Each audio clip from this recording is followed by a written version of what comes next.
तो viewers, income tax का question paper मैं जून 2023 का आप स्टूडेंट्स के लिए लेकर के आ रहा हूं अपने यूट्यूब चैनल पर। और ये उत्तराखंड ओपन यूनिवर्सिटी का क्वेश्चन पेपर है।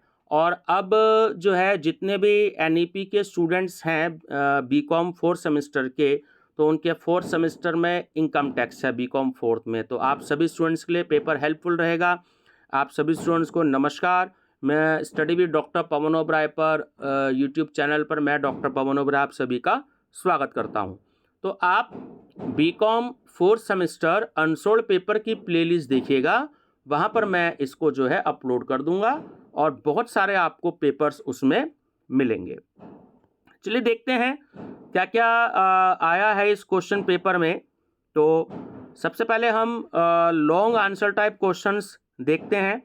आपको पैटर्न पे नहीं जाना है, आपको तो इम्पोर्टेंट क्वेश्चंस पर जाना है कि क्या क्या क्वेश्चंस जो थे वो आए थे। देखिए हर यूनिवर्सिटी का अलग अलग पैटर्न होता है, तो आपको तो सिर्फ इम्पोर्टेंट क्वेश्चन से मतलब है कि क्या क्या क्वेश्चंस आए थे। तो मेरा फर्स्ट क्वेश्चन है, how the tax liability of an assessee is determined with reference to his residence, explain with examples. एक करदाता के निवास स्थान के आधार पर उसका कर दायित्व किस प्रकार निर्धारित किया जाता है, उदाहरणों सहित व्याख्या कीजिए। Second, what is meant by perquisites, give 5 examples of tax free perquisites. अनुलाभ का क्या अर्थ है, कर मुक्त अनुलाभों के 5 उदाहरण दीजिए। Third, enumerate expenses which are allowed in computing taxable profits of a business and also state expenses or losses which are not eligible। एक व्यापार के कर लाभों की गणना करने में कौन कौन से व्यय स्वीकृत हैं तथा यह भी बताइए कि कौन से व्यय अथवा हानियां स्वीकृत नहीं हैं।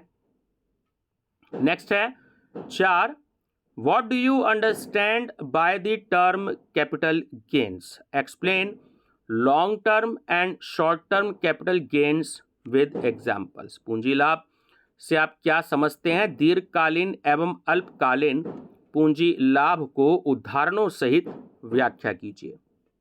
Fifth, the particulars of a residential house are given below for the assessment year 2022-23। Income from house property का क्वेश्चन है, न्यूमेरिकल है। Municipal value 44,000, fair rent 48,000, standard rent 36,000, actual rent 37,200, municipal taxes 8,800। ठीक है। Ground rent payable 600, interest on loan for construction 5,000, collection charges actually paid 300, compute taxable income from house property। तो बिल्कुल simple question है, कोई भी इसमें आपको इंफॉर्मेशन ज़्यादा नहीं दी है। ठीक है, चलिए तो इंग्लिश में बता दिया है। सेक्शन भी है शॉर्ट आंसर टाइप क्वेश्चंस। अब देखिए इसमें क्या क्या जो क्वेश्चंस थे वो आए थे। नंबर फर्स्ट, एग्रीकल्चर इनकम कृषि आय। सेकंड, एनुअल वैल्यू वार्षिक मूल्य। थर्ड, अनऑब्जर्व्ड डेप्रिसिएशन अशोधित खराश। फोर्थ, हाउस रेंट अलाउंस मकान किराया भत्ता। Fifth, tax free and less tax government securities कर मुक्त एवं कर योग्य सरकारी प्रतिभूतियां। Six, distinction between gross total income and total income सकल कुल आय तथा एवं कुल आय में अंतर। सेवंथ, कैजुअल इनकम आकस्मिक आय। Eighth, deduction of tax at source. ठीक है, जिसे हम शॉर्ट में टीडीएस बोलते हैं, स्रोत पर कर की कटौती। देखिए इसका टीडीएस का मेनली ये मतलब होता है कि अगर एम्प्लॉयर को या कंपनी को ये लगता है कि जो है मैं जो अमाउंट पे कर रहा हूँ उसमें टैक्स लगेगा, तो उसको टीडीएस काट करके ही वो है पेमेंट देनी चाहिए, है ना। उसे हम टीडीएस कहते हैं, उद्गम स्थान पर कर की कटौती। तो सपोज कीजिए कि अगर कोई पर्सन बुक लिखता है और इनकम फ्रॉम अदर सोर्सेज में 30,000 रुपये तक की एक साल की इनकम है एट प्रेजेंट टाइम।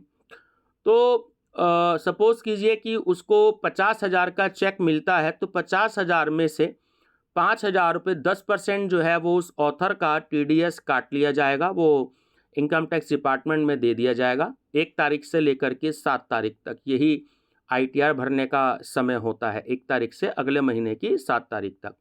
ठीक है, तो बाकी जो है 45,000 रुपये की पेमेंट जो है वो उस ऑथर को दे दी जाएगी। बाकी जब ऑथर अपना ITR फिल करेंगे तो वहाँ से उनको जो है 5,000 की जो अमाउंट है उनको वापस मिल जाएगी। ठीक है व्यूअर्स, तो आप BCom 4th सेमेस्टर देखिएगा। मैं अलग अलग यूनिवर्सिटी के क्वेश्चन पेपर्स अब आपके लिए लेकर के आऊँगा, आपको काफ़ी हेल्प मिलेगी। वीडियो का लिंक अपने दोस्तों को भी शेयर कर दीजिएगा ताकि उनको भी जो है वीडियो टाइम से मिल जाए। चैनल सब्सक्राइब करें। Thank you, best of luck.